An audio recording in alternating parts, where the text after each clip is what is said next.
ನಾನು ದೊಡ್ಡಾರಳ್ಳಿ ಕೆಂಪೇಗೌಡರ ಮಗ ಶಿವಕುಮಾರ್ ಅಂತ ಚೇಂಜ್ ಮಾಡ್ಕೊಂಡು ಕಾಯ್ತಿದ್ದ ನನ್ನ ಕಿವಿ.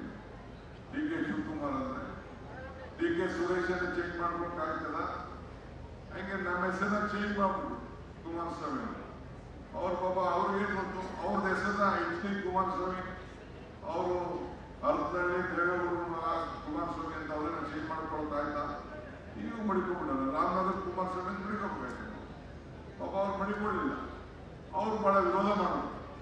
ಇಲ್ಲ ಇಲ್ಲ ನಾನು ಹೆಸರು ಮಾಡ್ಕೊಂಡಿದ್ದೀನಿ, ನೀನು ಹೆಸರು ಮಡಗಿರ್ಬೋದಪ್ಪ, ನಾವು ಈ ಊರಿನ ಮಕ್ಕಳು, ನಮ್ಮೂರು, ನಮ್ಮ ಅಪ್ಪ, ನಾವು ಬೆಂಗಳೂರು ಜಿಲ್ಲೆಯವರು, ಕೆಂಪೇಗೌಡ ನಮ್ಮ ಜಿಲ್ಲೆಯವರು, ಸಿಂಚುಗಿರಿ ಸ್ವಾಮಿಗಳು ನಮ್ಮ ಜಿಲ್ಲೆಯವರು, ಶಿವಕುಮಾರ್ ಸ್ವಾಮಿಗಳು ನಮ್ಮ ಜಿಲ್ಲೆಯವರು, ಕೆಂಗಲಮಂತ್ರಿಗಳು ನಮ್ಮ ಜಿಲ್ಲೆಯವರು, ನಾವ್ಯಾಕೆ ಹೆಸರು ಮಾಡ್ಕೊಂಡು ಹೋಗೋಣ?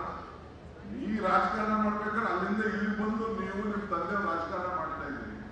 ರಾಮಕೃಷ್ಣಗಳು ಒಂದು ಕನಕಪುರದಿಂದಲೇ ಬಂದಿದ್ದಿದ್ರು. ನಾವು ನಮ್ಮ ಹೆಸರನ್ನ ನಾವು ನೋಡೋಕ್ಕಾಗೋದಿಲ್ಲ ಅಂತ ನನಗೆ ಪೇಪರ್ ಸಿಕ್ತಲ್ಲ, ಸಿಕ್ತಾಗ ಬರೆದು ಬದಲಾವಣೆ ಮಾಡಿ ನಾನು ಡೆಲ್ಲಿ ಹೋಗಿ ನಿಲ್ಸಿದ್ದೆ.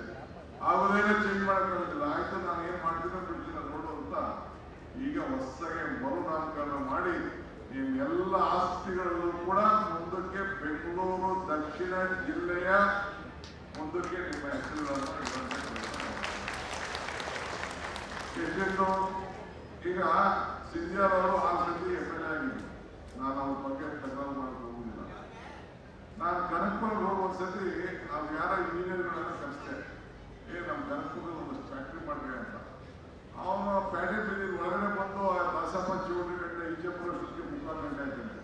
ಸ್ವಾಮಿ ನಾವಿಗೆ ಯಾವ ಫ್ಯಾಕ್ಟ್ರಿ ನಮ್ಮ ಕೈ ಮಾಡೋಕ್ಕಾಗೋದಿಲ್ಲ, ನಮ್ಮ ಲಾರಿಗಳು ಕೊಡುವುದಿಲ್ಲ. ಮೊದಲು ತೀರ್ಮಾನ ಮಾಡಿ ಕನಕಪುರ ರೋಡ್ನೆಲ್ಲ ಬಡದಾಕ್ಸ್ತೀವಿ, ಯಾರು ಏನ್ ಬೇಕಾದ್ರೂ ಮಾಡ್ಬಿಡಿ ಅಂತ ಅವ್ರಿಗೆಲ್ಲ ಸೈಟ್ ಕೊಟ್ಟಿದ್ದೀವಿ, ಪ್ಯಾಟೆಗೆಲ್ಲ ಸೈಟ್ ಕೊಟ್ಟಿದ್ದೀವಿ.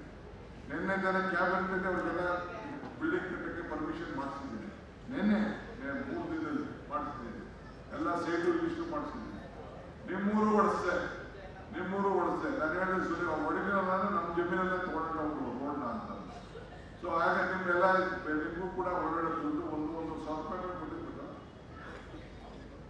ಎಷ್ಟು ಕೊಟ್ಟ? 1,200 ರೂಪಾಯಿ ಕೊಟ್ಟಾರೆ. ದೊಡ್ಡಾಳಿನಲ್ಲೂ ರೋಡ್ ಅಗಲ ಮಾಡಿಸ್ತಿದ್ದೀನಿ, ಸಾತ್ತೂರಲ್ಲೂ ರೋಡ್ ಅಗಲ ಮಾಡಿಸ್ತಿದ್ದೀನಿ. ಯಾರಿಗೋಸ್ಕರ? ಈಗ ಎಷ್ಟು ಹೇಳ್ತಾರೆ ಜಮೀನ್ ಬೆಲೆ? ನಾನು ಮೊನ್ನೆ ಬಸಪ್ಪನ ಕೇಳಿದೆ, ಹೆಂಗೆ ಬಸಪ್ಪ ಈಗ 3 ಬೆಲೆ ಅಂತ. ಅವನೆಲ್ಲ 45 ಲಕ್ಷ ಹೇಳ್ತಿದ್ದ ಬಸಪ್ಪ. 2 ಲಕ್ಷ ಕೇಳೋರು ಯಾರು ಬಿದ್ದಿರಲಿಲ್ಲ. ಹಂಗೆ ಇವತ್ತು ನಿಮ್ಮ ಆಸ್ತಿ ಮೌಲ್ಯಗಳನ್ನ ನಾನು ನಿಮ್ಮ ಜೋಬ್ಗೆ ದುಡ್ಡಾಗದೇ ಇರ್ಬೋದು, ಆದರೆ ನಿಮ್ಮ ಪ್ರತಿಯೊಂದು ಬೆಲೆನೂ ಕೂಡ ನಿಮ್ಮ ಆಸ್ತಿ ಬೆಲೆಗಳನ್ನ ಜಾಸ್ತಿ ಮಾಡೋಂಥ ಕೆಲಸ ಇವತ್ತು ನಾನು